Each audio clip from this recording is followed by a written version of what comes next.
여러분과 살펴볼 하나님의 말씀은 야고보서 1장을 찾겠습니다. 야고보서 1장입니다. 1장 13절에서 16절까지 보겠습니다.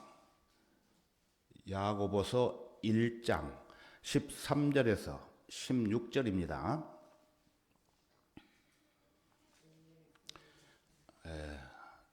제가 읽겠습니다. 누구든지 시험을 받을 때 나는 하나님께 시험을 받는다고 말하지 말지니 하나님께서는 악으로 시험을 당하지도 아니하시고 또 그분 자신이 아무도 시험하지 않으시기 때문이라. 그러나 누구든지 자신의 욕심에 끌려 유혹을 받을 때 시험을 당하는 것이니 그러므로 욕심이 잉태하면 죄를 낳고 죄가 장성하면 사망을 낳느니라. 나의 사랑하는 형제들아 속지 말라. 다 같이 기도드리겠습니다. 사랑과 은혜가 충만하신 주 하나님 아버지, 이렇게 비가 오는 가운데서도 변함없이 하나님의 귀한 자녀들이 주님의 보좌 앞에 나와 영과 진리로 찬양과 감사와 영광을 돌릴 수 있도록 허락해 주신 은혜 감사드립니다. 이 시간 최상의 예배가 될 수 있도록 저희들의 마음과 생각을 하나로 묶어 준비케 해주시고 또 진리의 말씀들을 상고할 때 우리 모두에게 지각을 열어주시고 주님의 영으로 모두 충만케 채워주시기를 간구드립니다. 무엇보다도 이 시간 주님의 말씀이 선포될 때 주님 한 분만으로 만족하며 우리의 마음을 가득 채워주옵소서. 모든 것 감사드리며 우리의 주님이시며 구주이신 주 예수 그리스도의 이름으로 기도드렸습니다. 아멘.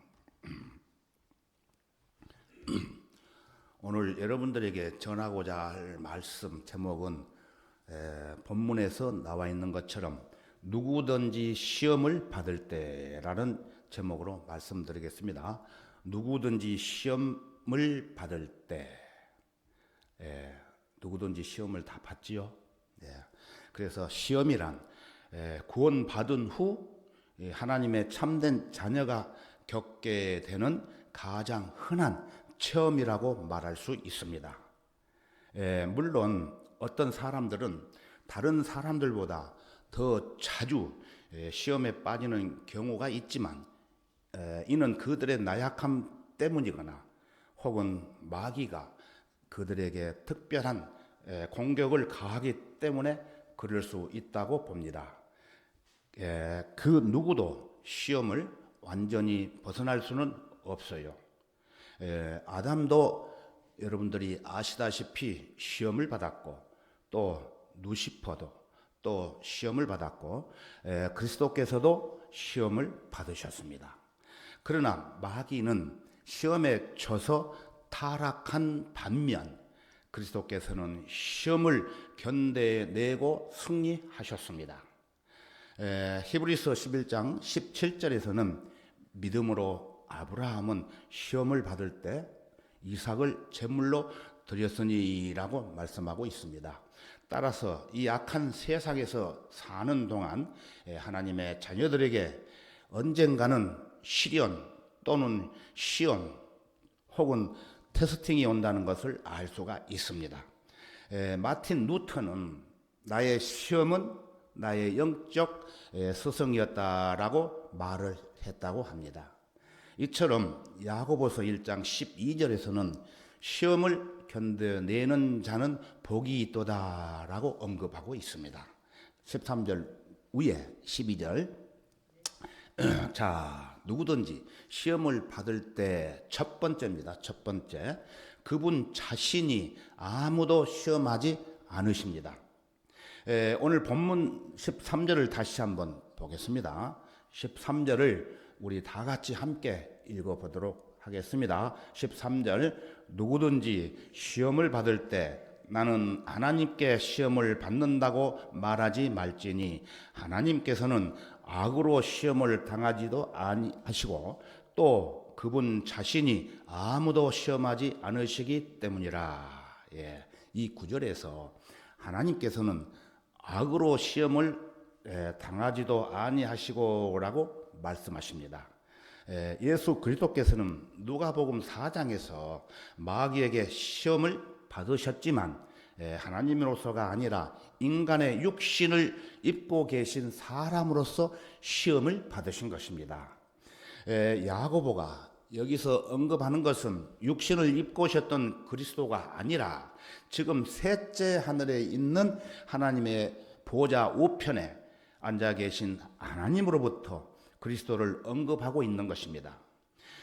가장 극단적인 경우인 여러분 욥 잘 아시죠? 욥의 경우에도 하나님께서는 일정한 한계 내에서 욥을 시험하도록 사탄에게 허락을 하셨을 뿐 하나님께서 직접 시험을 하신 것은 아니었습니다. 그리고 하나님의 허락하시는 뜻 가운데서 마귀가 사람을 시험할 때조차도 마귀는 하나님께서 정해놓은 한계를 벗어날 수가 없다는 것을 아셔야 됩니다. 이 사실은 시험 당하는 성도에게 매우 유한이 되는 거예요.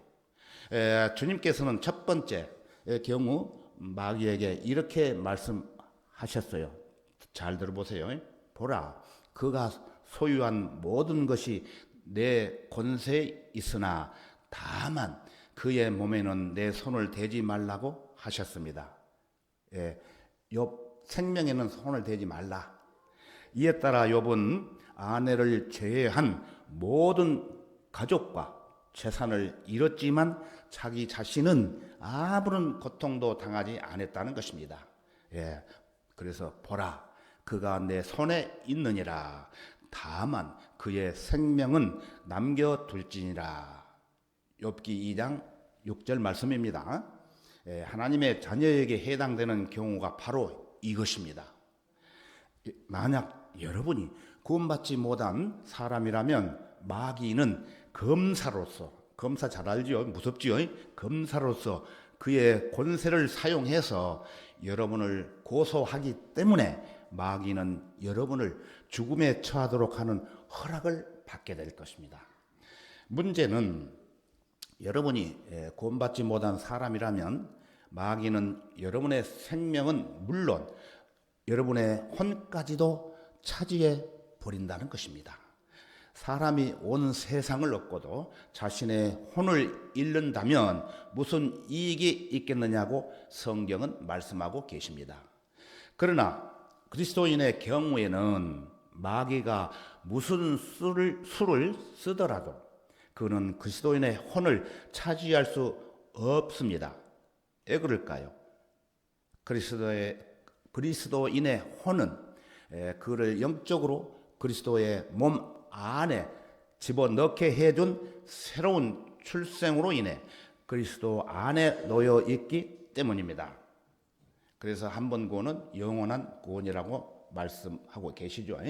자, 누구든지 시험을 받을 때 두 번째로는 사람에게 흔히 닥치는 시험 외에는 너희가 당한 것이 없나니라고 말씀합니다. 그러면 우리 다 같이 성경 한 구절 찾겠습니다. 고린도전서 10장 13절로 가보겠습니다. 고린도전서 10장 13절로 가보겠습니다. 고린도전서 10장 13절입니다. 322페이지가 되겠습니다. 제가 읽겠습니다. 사람에게 흔히 닥치는 시험 외에는 너희가 당할 것이 없나니 하나님께서는 신실하셔서 너희가 감당할 수 있는 것 이상으로 시험을 당하지 않게 하시고 시험을 당하면 피할 길도 마련하셔서 너희로 능히 감당케 하시느니라. 이렇게 말씀하고 계십니다. 여기서도 시험이란 하나님께서 우리의 믿음을 알아보기 위해 주시는 시험을 말하고 있는 것입니다. 하나님께서는 신실하셔서 너희가 감당할 수 있는 것 이상으로 시험을 당하면 피할 길도 마련하셔서 너희로 능히 감당케 하시느니라 라고 말씀하고 계십니다. 이 말씀은 우리가 꼭 외워두어야 할 성경 구절 중 가장 중요한 구절이기도 합니다. 이 구절을 지금까지 여러분이 소홀히 여겨왔다면 지금이라도 마음에 새겨 두어야 합니다. 하나님께서는 우리에게 크고 작은 시험을 당하게 하십니다. 시험이 없으면 그 사람은 그리스도인이 아니에요. 시험이 있어야 신앙이 성장이 되는 것입니다. 그래서 크고 작은 시험을 주시는 것입니다. 그렇지만 그 어떤 크고 작은 시험이라도 능히 빠져나갈 수 있는 길을 반드시 열어 놓으십니다. 너희가 감당할 수 있는 것 이상으로 시험을 당하면 피할 길도 마련하셔서 너희로 능히 감당케 하시느니라 라는 말씀을 기억해 주십시오. 저는 이 말씀에 대한 것을 45년 전에 구원을 받은 후 지금까지 살아오면서 실제로 실감했던 적이 여러 번 있었습니다. 시간 관계상 생략을 하고요. 저 개인적인 어떤 비류로 인해서 일어난 시험이 아니고 하나님의 일을 열심히 한다고 하는 가운데 일어났던 시험이었습니다. 여러분, 성도들 간에 마찬가지로 오해로 인한 시험이 있을 수 있습니다. 반드시 있습니다. 그때마다 참고 견디고 기도하면 하나님께서 해결해 주십니다. 흔히 닥치는 시험이란 누구에나 닥쳐올 수 있는 시험을 말합니다.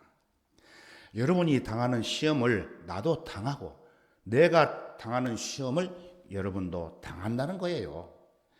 그러나 하나님께서는 신실하시기 때문에 우리의 능력으로 도저히 감당해낼 수 없을 만큼 힘든 고난으로 우리를 시험하지 않으신다는 것입니다. 그리고 어떤 시험을 당하더라도 빠져나갈 수 있는 길을 반드시 마련해 놓으시든가 아니면 우리 힘으로 능히 감당해 나갈 수 있는 정도의 시험밖에는 주지 않으신다는 것입니다. 자, 누구든지 시험을 받을 때 세 번째 말씀드릴게요. 시험의 출처는 세상과 육신과 마귀라는 겁니다. 세상과 육신과 마귀. 물론 14절로 다시 가보겠습니다. 그래서 누구나 14절 그러나 누구든지 자신의 욕심에 끌려 유혹을 받을 때 시험을 당하는 것이라 라고 말씀하시고 계시죠. 자, 여러분이 자신의 욕심에 끌려 유혹을 받을 때 시험을 당하게 된다는 말씀입니다. 이 14절에서 야고보가 언급하고 있지는 않지만 여기에 마귀가 개입한다는 것을 두말할 나위도 없어요. 그러므로 야고보가 하고 싶은 말은 자기 자신의 욕심에 끌린 나머지 마귀가 여러분을 끌고 가지 못하게 하라는 거예요. 유혹을 받는다는 말은 사실상 유혹에 넘어간다는 뜻이에요. 유혹을 받는다, 유혹에 넘어갔다는 뜻이에요. 이것은 곧 여러분이 함정에 빠져서 꼼짝없이 어떤 일에 연루되거나 무엇인가에 관계하게 되는 것을 의미하는 거예요. 고전적인 조직 신학의 견지에서 볼 때 시험이란 여러분이 어떤 매혹적인 미끼를 눈앞에 놓고 있는 상태를 말하고 있습니다. 마음을 홀리는, 그야말로 마음을 홀리는 그 매혹적인 미끼가 여러분의 눈앞에 어른거릴 때 여러분은 그것을 분명히 눈으로 보고 덥석 물어버리는 어리석음을 범하지 않으려고 무진 애를 쓰며 갈등하는 가운데 여러분 자신의 욕심으로 인해 투쟁을 계속할 수 있지만, 이때 여러분이 끝까지 그 미끼를 물지 않으면 여러분은 그 시험을 이겨낸 것이고, 그러나 여러분이 마침내 굴복해 버리고 그 미끼를 덥석 물기 위하여 넘지 말아야 할 선을 넘었을 때는 바로 여러분은 그 유혹에 넘어가고 마는 것입니다. 예수 그리스도께서 마귀에게 시험을 받으실 때 그분께서는 결코 미끼를 물기 위해 그 선을 넘어서지 않으셨습니다. 말하자면은 시험은 분명히 받으셨으되 유혹에 넘어가지 않으셨다는 겁니다. 즉 눈앞에 미끼가 나타났을 때 주님께서는 그 미끼를 보셨고 그 미끼의 의도를 훤히 알고 계셨으며 그 미끼의 의도를 거부하셨던 것입니다. 그러나 그리스도인들은 눈앞에 미끼가 나타나면 그것을 눈으로 보고 자신의 욕심에 끌려 어떻게 됩니까? 유혹에 넘어가고 마는 때가 많이 있습니다. 자, 오늘 본문 말씀 14절을 다시 보겠습니다. 그러나 누구든지 자신의 욕심에 끌려 유혹을 받을 때 시험을 당하는 것이니, 여기까지입니다. 그래서 시험의 출처는 세상과 육신과 마귀라고 말하고 있습니다. 이것은 육신의 정욕과 안목의 정욕과 생의 자랑이라고 성경은 분명하게 말씀하고 있습니다.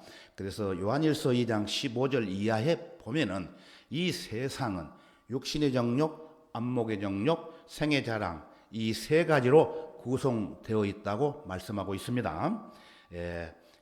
육신은 겉으로 나타나 있는 것이고, 육신, 그 다음에 안목의 정욕은 우리가 바라보는 세상을 향한 것이며, 생의 자랑은 사탄적이라는 것입니다.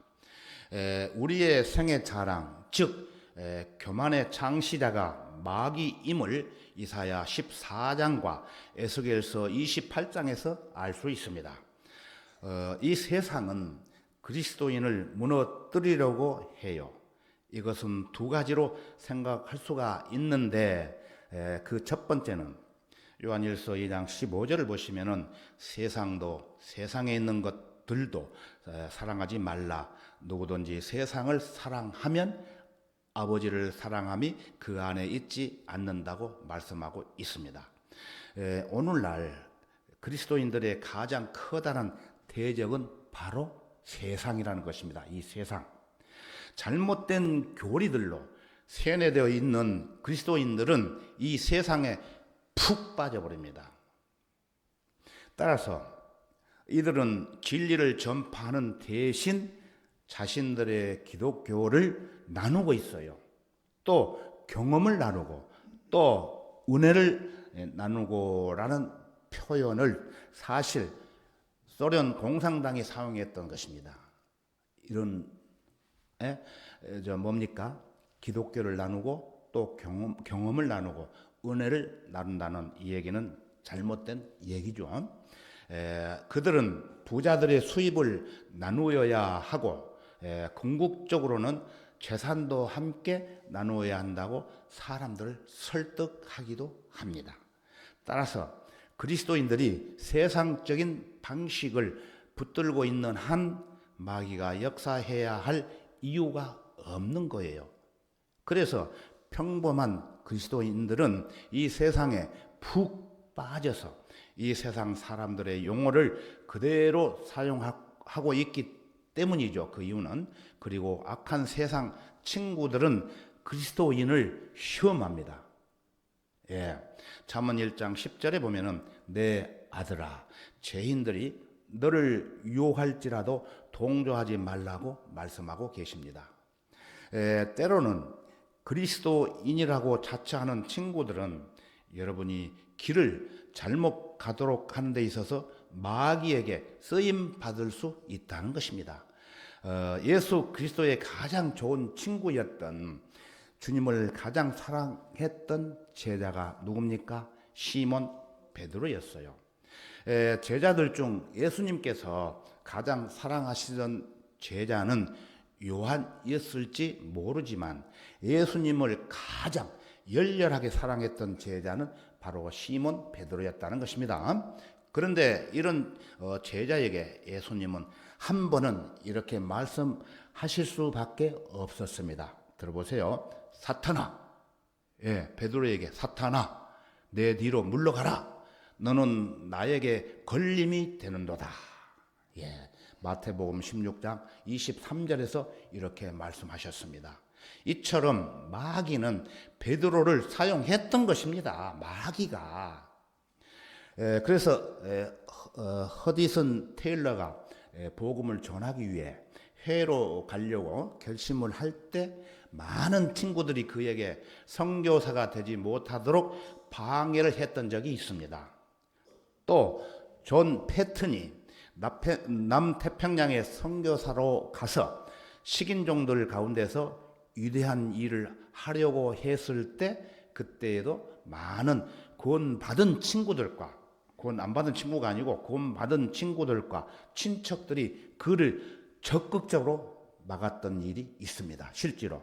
그래서 그 친구들 중 하나는, 용감한 친구 하나는 존 패튼에게 말하기를, 이봐, 자네는 어쩌면 식인종에게 잡혀 먹일 줄도 몰라 라고 말을 했답니다. 이에 대해 존 패튼이 말하기를, 좋아, 그렇지만 식인종에게 잡혀 먹히는 것과 벌레에게 먹히는 것과 무슨 차이가 있겠는가? 라고 대답을 했답니다. 즉, 구원받지 못한 사람은 죽은 후에 지옥에 가게 되는데, 그곳에는 뭐가 죽지 않아요? 그들의 벌레도 죽지 않고 벌레가 시체를 먹을 텐데 무슨 차이가 있겠느냐고 반대로 이야기를 했다는 것입니다. 자, 두 번째로는 여러분 성경에 나오는 셈, 야벳, 함 잘 아시죠? 셈은 생의 자랑에 해당이 되는 것이고, 야펫은 안목의 정욕에 해당되는 것이며, 함은 육신의 정욕에 해당된다는 것입니다.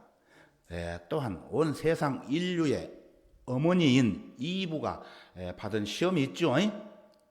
그 시험도 함께 비교할 필요가 있습니다. 육신의 정욕은 먹음직하다는 말에 연결이 되고, 안목의 정욕은 보기에도 즐겁다는 말과 일치하며, 생의 자랑은 현명하게 할 만큼 탐스러운 것과 관련이 있다는 것입니다. 여러분이 창세기 3장 6절에 가서 보면은 알 수 있는데, 이것은 놀라운 우연의 일치인 것입니다. 이 세 가지 근본적인 죄들은 알고 보면은 동양인과 백인과 흑인을 규정을 하고 있는 거예요. 현대 그리스도인은 세상에 속하여 세상에 의해서 세상을 위해서 사는 사람들이라고 본문은 말씀을 하십니다.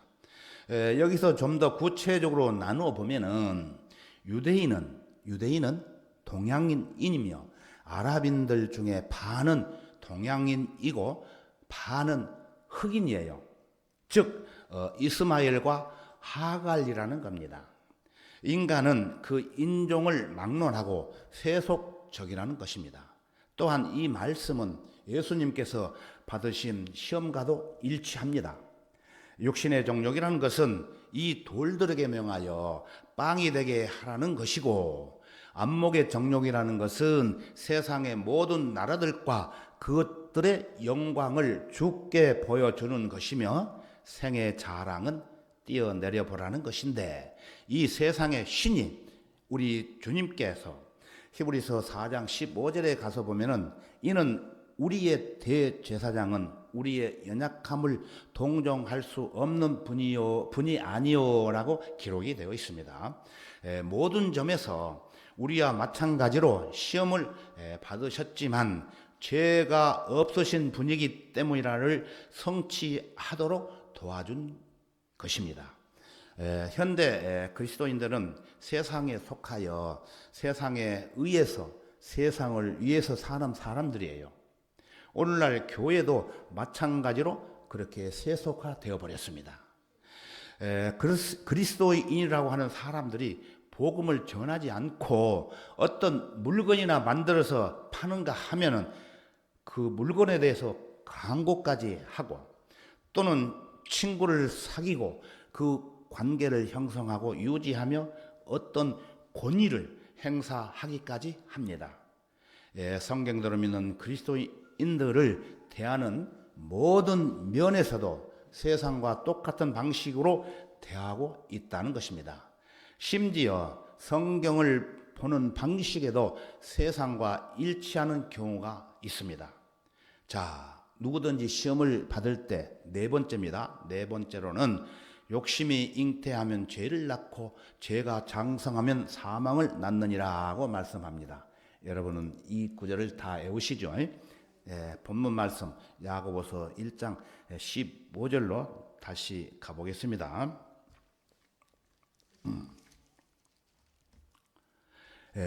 그러므로 욕심이 잉태하면 죄를 낳고 죄가 장성하면 사망을 낳느니라. 나의 사랑하는 형제들아 속지 말라. 16절에서 나의 사랑하는 형제들아 속지 말라. 이렇게 부탁을 합니다. 자, 죄는 맨 처음 관념으로 싹트기 시작합니다. 그런 다음 그 관념이 구체적인 모습으로 개발이 되는 거예요. 그 다음에 죄가 하나님의 신념으로 마음속에 자리를 잡게 되고 이 신념이 결단으로 발전하여 최종적으로는 행동으로 옮겨지게 되는 것입니다. 이렇게 행동으로 옮겨지면은 결국 죄가 사망을 낳게 된다는 것입니다. 다시 말해서 사망으로 죄가 완결되는 것입니다. 즉 욕심, 죄, 사망이라는 일련의 진행 과정은 먼 길을 천천히 가는 것과 같습니다. 그러니까 욕심이 잉태하여 죄를 낳고 죄가 장성하여 죽음에 이르는 데에는 그만큼 긴 시간이 걸리기 마련입니다. 죄를 짓는다고 해서 하나님께서 당장 데려가시는 게 아니에요.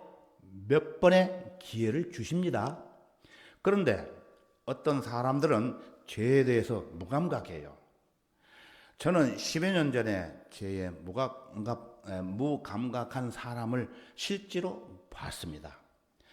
하나님께서 그 어떤 사람이 지은 죄를 회개하라고 3번의 기회를 주셨는데도 불구하고 깨닫지 못하고 육신의 정욕에 사로잡혀 좋은 것 다 하다가 헤어나지 못하고 결국에는 죽음을 맞이하게 된 사람 여러분 보셨습니까?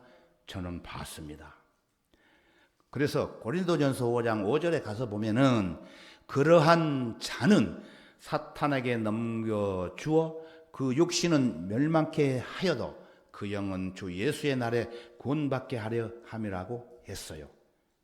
확실히 구원을 받았다면은 데려가지만은 지옥으로 가지 못하도록 말씀에서 이렇게 분명하게 말씀하고 있는 구절이 고린도전서 5장 5절 말씀입니다.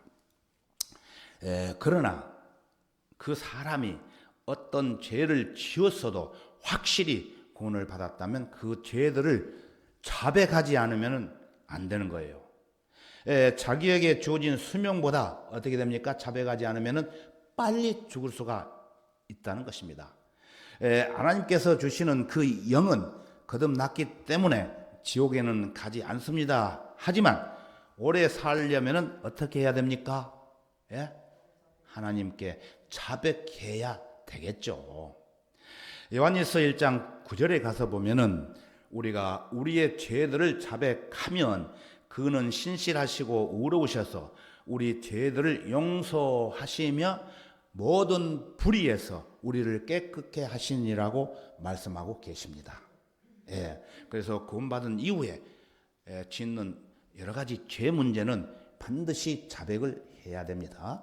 구원받는 죄는 일평생 한 번만 여러분이 하나님 앞에 그 죄를 회개하고 구원을 받으면은 더 이상 회개의 그 구원을 회개를 할 수가 안 해도 구원을 확실하게 받았기 때문에 괜찮은데, 회개를 하고 구원받은 사람은 자기가 묻어오는 죄들, 알게 모르게 묻어오는 죄들에 대해서는 저녁이든 아침이든 그 죄에 대해서 하나님 잘못했습니다 하고 자백을 해야 된다는 것입니다.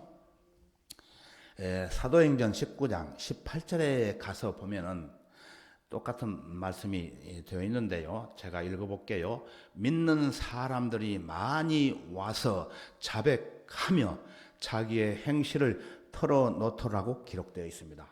믿는 사람입니까? 믿지 않는 사람입니까? 예, 믿는 사람들, 구원받은 사람들, 자백하며 자기 행실을 하나님 앞에 털어놓는다는 것입니다. 자, 누구든지 시험을 받을 때 다섯 번째로는, 내 아들아, 죄인이 너를 유혹할지라도 동조하지 말라. 아주 중요한 말씀입니다. 내 아들아, 죄인들이 너를 유혹할지라도 동조하지 말라. 사탄들이 유혹할지라도 동조하지 말라는 말씀이에요. 이 말씀은 잠언 1장 10절에 있는 말씀이죠. 잠언의 첫 번째로 가르침은 아들에게 주는 훈계입니다. 히브리서 저자는 또 마치 자녀들에게 했던 것과 같이 너희에게 권면하신 말씀을 잊었으니 곧 내 아들아, 주의 징계를 경시하지 말고 책망을 받을 때 낙심하지 말라는 말씀을 잠언 3장 11절과 12절의 말씀을 인용을 합니다. 자, 그러면 우리 다 같이 잠언 3장 11절로 가보겠습니다. 잠언 3장 11절입니다. 3장 11절.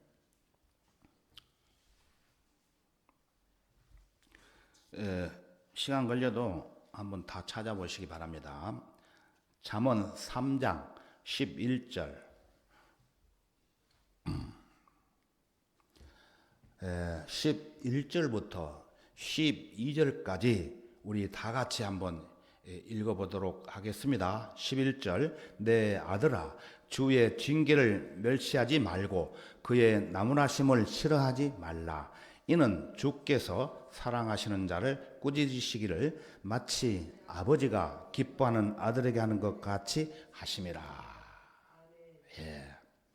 아버지가 아들을 징계하는 것은 아들을 사랑하시기 때문에 훌륭한 아들로 키우기 위해서 매를 드는 것입니다. 요새는 자녀들한테 매를 들면 어떻게 합니까? 고소하죠. 그건 성경적이 아니에요. 잘못되면은 잘 되라고 하기 위해서 매를 드는 거예요. 몽둥이로 드는 게 아니고 해초리 가지고 옷 걷어에서 따끔하게 너 이것이 잘못됐다 하고 가르쳐야 되는 거예요.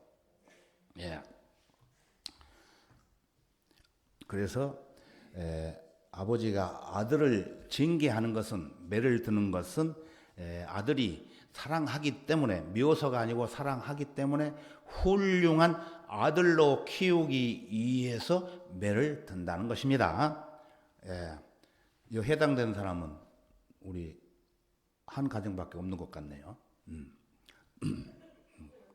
구원받은 사람은 요한복음 1장 12절에 가서 보면은 누구든지 그를 영접하는 사람들에게는 하나님의 아들들이 되는 권세를 주셨으니 즉 그의 이름을 믿는 사람들이라고 말씀하십니다. 그렇기 때문에 하나님의 아들들인 그리스도인들은 주 하나님 아버지의 경고와 훈계를 경청하는 것입니다. 즉 악인들과 어울리지 말라는 경고이기 때문이에요. 이게 이와 연결되는 신약의 계명은 에베소서 5장 1절에서 16절을 보시면은 잘 나와 있습니다. 나중에 여러분이 꼭 메모하셨다가 이 구절을 읽어보시기 바랍니다. 에베소서 5장 1절에서 16절 읽어보시기 바랍니다. 시험 보겠습니다. 나중에. 바울은 고린도전서 15장 33절에서 미혹되지 말라. 악한 사귐은 좋은 행실을 부패시키느니라고 솔로몬의 지혜의 말을 반복하고 있습니다. 지혜의 법에서 첫째로 등장하는 것은 바로 분리이며 분리, 둘째는 비협조이며 셋째는 비참여입니다. 다시 말하면은 성경의 지혜는 처음부터 끝까지 과학과 종교 또 심리학, 교육이 추구하는 지혜와 전혀 다른 접근 방법을 보인다는 것입니다. 연합은 오직 성경을 존중하고 설교하며 실행하고 믿고 순종하는 것에만 긍정적이라는 것입니다. 그 밖에 모든 연합은 교회 일치라는 미명 아래 바벨탑을 반복하는 것일 뿐이에요. 창세기 11장에 나오지요. 본문에서 죄인이라는 말을 또 여러분들이 주목할 필요가 있습니다. 구약에서 이 단어는 항상 극도로 악한 성품과 나쁜 평판을 가진 사람들에게 사용되어 왔습니다. 그러나 신약에서 바울 서신을 보면은 차별이 없느니라. 이는 모든 사람이 죄를 지었으므로 하나님의 영광에 이르지 못하다가라는 맥락에서 사용된 죄인과는 다르다는 것입니다. 복음서에 자주 등장을 하는 세리와 죄인이라는 표현은 갈보리 사건과 바울 서신 이전에서만 사용되는 겁니다. 바울은 자신이 죄인 중에서 우두머리라고 했죠. 그러나 그것은 고약적인 의미에서는 죄인이 아니라는 것도 뜻이 포함되어 있습니다. 자, 이제 설교를 마무리해야 될 시간이 됐습니다. 그래서 너희가 여러 가지 시험에 빠질 테면 그것을 모두 기쁨으로 여기라고 야고보는 권면하고 있습니다. 야, 여러분 시험을 받으면은 기쁨이 찾아옵니까? 안 찾아오죠. 오늘 여러분이 시험이 오면은 기쁜 마음으로 여기라고 야고보가 권면하고 있는 것입니다. 막 어떤 사람이 자기한테 화를 내고 뭐 자기 뜻을 안 따라준다고 해서 말을 함부로 하지 말고 마귀와의 전쟁, 그것이 시험이에요. 시험이기 때문에 그 사람하고 같이 하면은 그 마귀의 시험에 져버리는 거예요. 그것을 당당히 대처하면서 기도하면서 말을 아끼면서 그 사람에 대한 연민을 갖고 오늘 아니고 내일 아니고 그 사람이 죽을 때까지 언젠가는 복음을 전했다면은 또 복음을 교훈을 받지 않았다면은 언젠가는 복음을 듣도록 구원을 받도록 이렇게 기도하는 마음으로 친절하게 다가서야만이 시험을 이기는 것입니다. 그래서 기쁨으로 여기라고 합니다. 그런 것을 기쁨으로 여겨야 돼요. 울고불고 하면 안 돼요. 기쁨으로 여기고 하나님께 간구드리면서 하나님, 저 마귀가 나를 귀찮게 하는데 이기게 해주십시오. 기쁜 마음으로 힘을 더 가져야 되지. 울면 그 사람 마귀한테 지는 거예요. 우리 그리스도인들은 그런 것들이 사실 이 믿음의 성장을 하면서 알아지게 되는 거예요. 그냥 이제 구원받고 그런 믿음이 없어요, 사실. 그래서 뭐 그렇다고 해서 뭐 15년 된 사람들도 마찬가지 그런 사람들이 많이 있어요. 잘 모르기 때문에. 그래서 시험을 받을 때 기쁨으로 여기라. 그거는 어떤 뜻도 있느냐면은 기쁨으로 여길 때 내가 죄를 자백하고 하나님 앞에 의뢰할 때는 그거는 본전밖에 안 돼요. 쌤. 왜 그러냐면은 내가 죄를 자백하고 그 죄를 하나님께 용서해 주는 거 그거밖에 없어요. 그렇지만 고난과 역경과 시험을 받을 때는 나에게 하나님께서 더 성장시킬 수 있도록 그 능력을 주시기 위해서 시험하는 거예요. 그래서 여러분들은 그 능력을 하나님께서 받아가지고 그렇게 실천하면서 살아가야 된다는 말씀을 제가 감히 말씀을 통해서 드리는 것입니다. 예. 물론 이 말씀은 육신에게 기회를 주라는 말이 아니에요. 이 말은 믿음이 테스트 받는 상황에 대해 말하는 것으로 육신에게 기회를 제공하라는 말과는 거리가 멀어요. 예, 성경은 이 문제에 대해 매우 분명하게 말씀합니다. 주 너희 하나님을 시험하지 말라고 하셨고 너는 또한 젊음의 정욕을 피하라고 말씀하고 계십니다.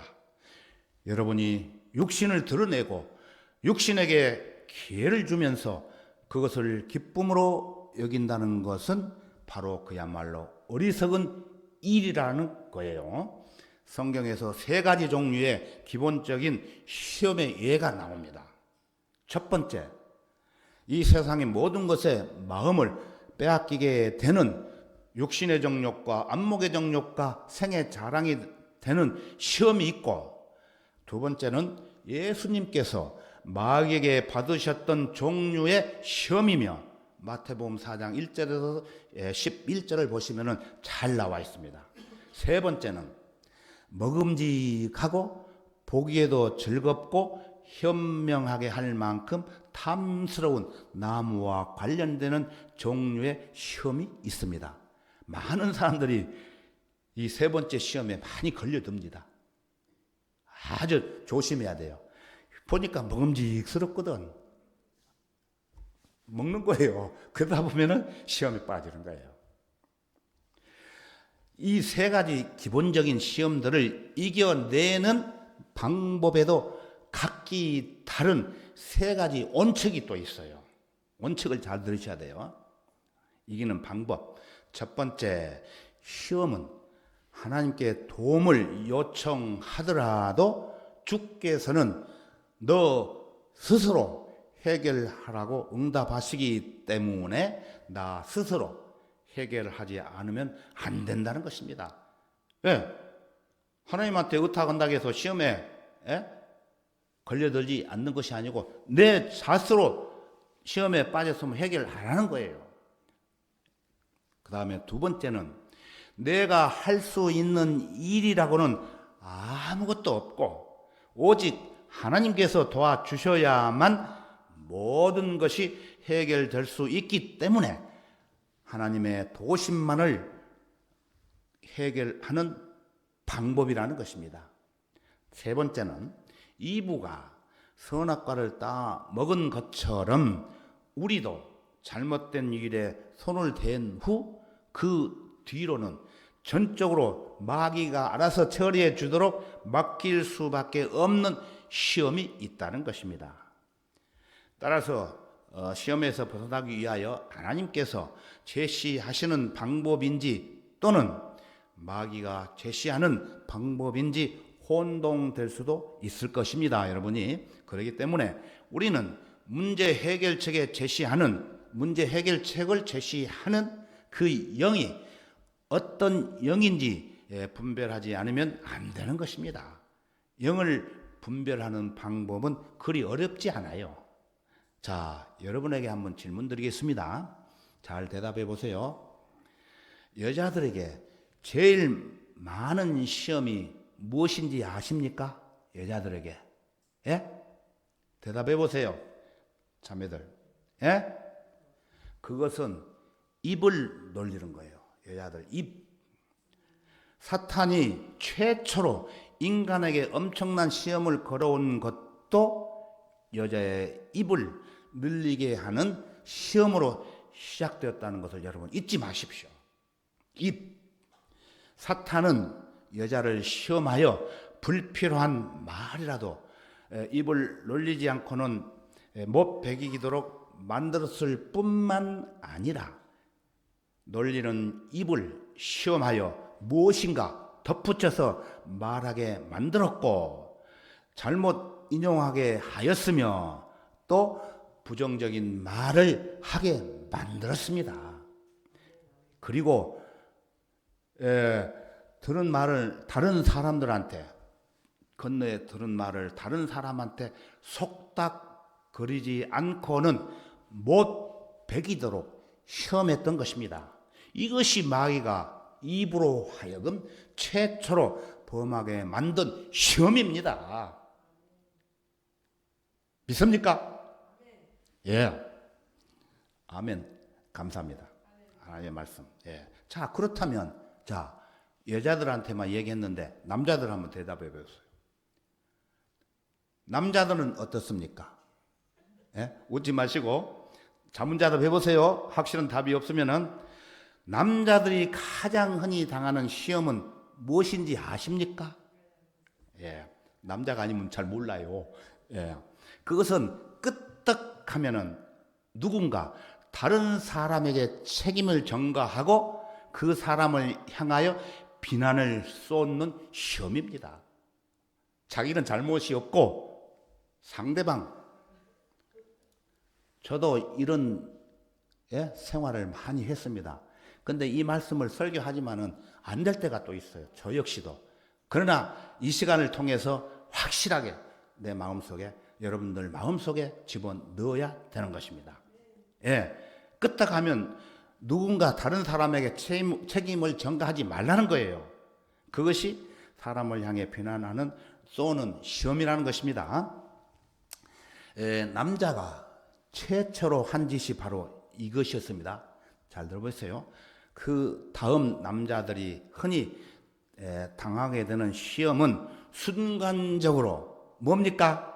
순간적으로 화를 못 참고 다른 사람에게 주먹을 휘두르고 살해하기까지 만드는 시험이라는 것입니다. 예, 화가 나가지고 자기도 모르게 2층에서 시끄럽게 한다고 해가지고 자기도 모르게 살인까지 저지른 사건이 있었죠. 감정이 동물이기 때문에 화를 못 참는 경우에 이렇게 시험이 된다는 것입니다. 지구상에 출생한 최초의 남자 아담 말고 누굽니까? 가인. 가인은 바로 살인자였습니다. 살인자. 남자들이 흔히 당하는 가장 큰 시험이 벌컥 화를 내고 홧김에 무슨 짓이라도 해치우게 하는 것이 시험이라는 것입니다.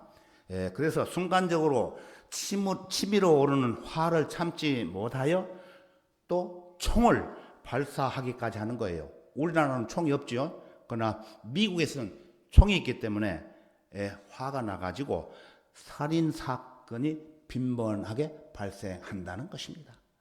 이러한 시험은 모든 남자들이 공통적으로 흔히 겪는 시험으로 전혀 새삼스러울 것이 없는 시험이라는 것입니다.